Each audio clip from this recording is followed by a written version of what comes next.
Okay, let's look at the concept of price elasticity of demand. Here we're interested in the cause-effect relationship between a change in price and a change in the quantity demanded. And we're interested in the responsiveness of quantity demanded to the change in price. Now, we're going to use the same sorts of concepts that we've already seen in measuring elasticity. So we're going to start with the cause, a change in price measured as a percentage, leading to a change in the quantity demanded measured as percentage. And this is the responsiveness or the elasticity we're interested in. And we can express this relationship between quantity demanded as a percentage and change in price as a percentage by a ratio.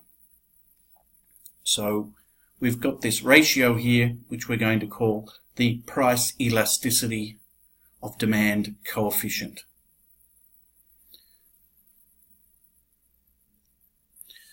So let's take an example of PlayStations demanded per month.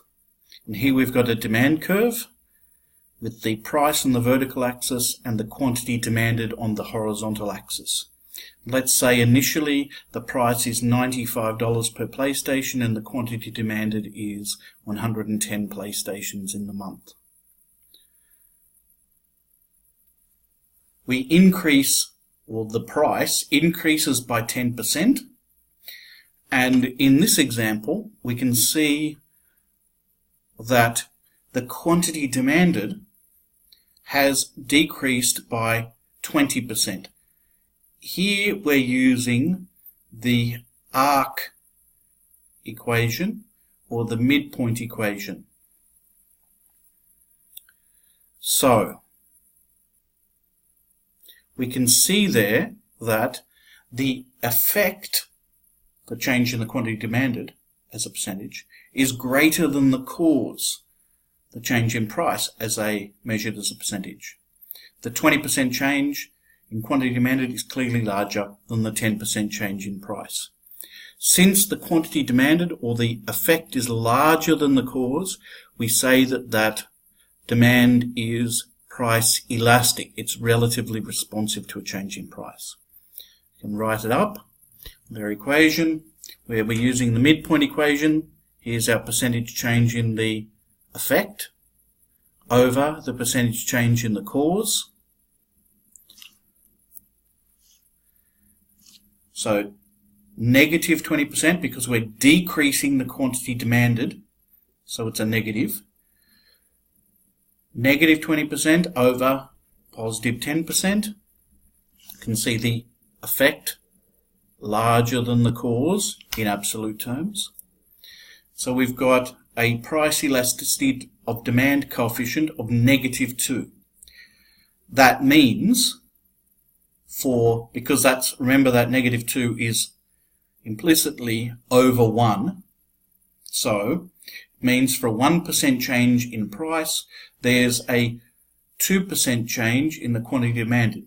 In particular, when the price goes up by 1%, the quantity demanded goes down by 2%, and vice versa. Let's look at another example. We've got chewing gum per month, the demand for chewing gum per month. You can see initially it's 90 cents per pack and 105 packets of chewing gum are sold in the month. We increase the price by 20% and it leads to a 10% decrease in the quantity demanded. Here we can see that the effect, measured in percentage terms, is smaller than the cause, measured in percentage terms. The 10% decrease in the quantity demanded is smaller in absolute terms, smaller than the 20% change in price. So we would say that chewing gum, in this example, is price inelastic. It's relatively unresponsive. Using our equation again, effect over cause. So the effect is a decrease in the quantity demanded of 10% over an increase in price of 20, we have a coefficient, a price elasticity of demand coefficient of negative 0.5. Okay. Since it's less than 1 in absolute terms, since it's less than 1, that implies that the numerator is greater than the denominator. That is, the numerator is smaller than the denominator in absolute terms. That is, the effect is smaller than the cause. So this is inelastic or relatively unresponsive. So when we've got this coefficient here of negative 0.5, that's implicitly over 1, so a 1% change in price would lead to a 0.5% change in the quantity demanded. Here we've got another example. Let's say taking trips on, to driving around on the weekend. 10% increase in the price, in this example, leads to a 10% decrease in the quantity demanded. So in this case, we would say that the demand for transport is unit elastic. We put the effect over the cause. The effect is a decrease, negative sign, a decrease in the quantity demanded of 10% over a 10% increase in the price. 10 over 10 is 1. It's negative 1 there, because the numerator in our example here, the numerator is negative and the denominator is positive. So we've got a negative 1 over 1. So for a 1% change in price, there's a 1% change in the quantity demanded. That's what this coefficient means. Another example. Let's say we're talking about doses of insulin per day demanded by diabetics. And we can see there that it's fixed. The quantity demanded is biologically set. So when the price increases by some percentage, the quantity demanded doesn't change by any amount at all. The quantity demanded is perfectly unresponsive or perfectly inelastic.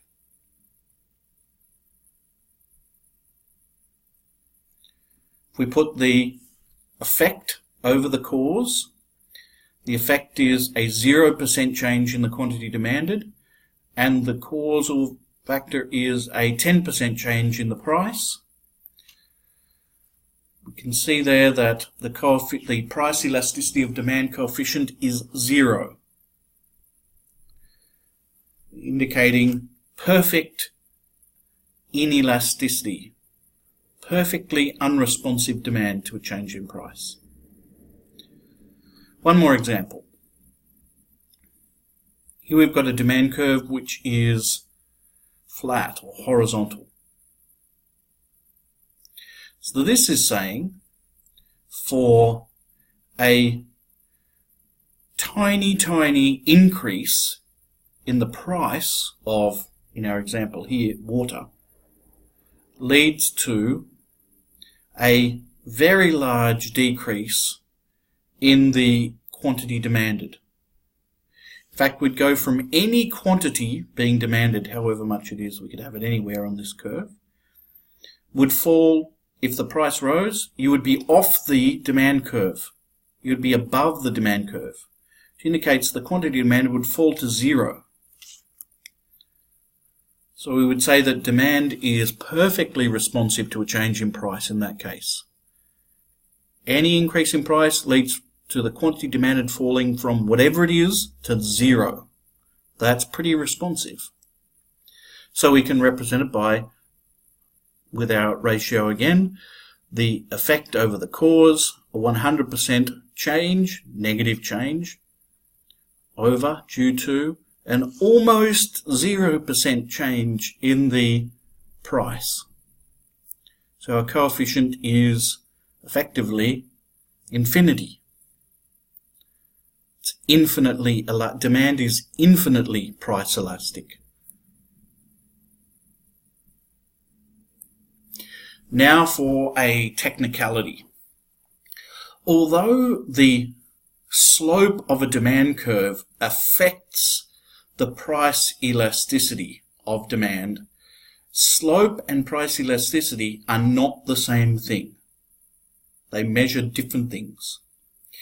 And an easy way to demonstrate that is to look at a linear demand curve, a straight line demand curve.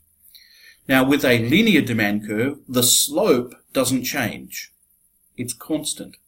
However, as we move along a linear demand curve, the price elasticity of demand varies. So they can't possibly be the same thing. So here's our linear demand curve. Straight line downwards. And what we can see is the following. If we divided this straight line demand curve in half, so we find the halfway point, we can see the halfway point there is $3 at the point of $3.15 cups. That's the midpoint of this demand curve. In the top half of that demand curve, if you calculate the price elasticity of demand, what you'll discover is that that coefficient will, in absolute terms, be greater than 1. And it will start at infinity, and the price elasticity of demand will be greater than 1, but will get closer and closer to 1 as it approaches the midpoint of this curve, or this line. At the midpoint, demand will be unit price elastic. That is, the price elasticity of demand coefficient will equal 1. And thereafter, as you move further along this demand curve, as you get closer and closer to a price of 0, the coefficient goes from 1 to, it gets smaller and smaller and smaller. So it goes to less than 1 in absolute terms. Less than 1, until it gets to 0 at the very bottom here.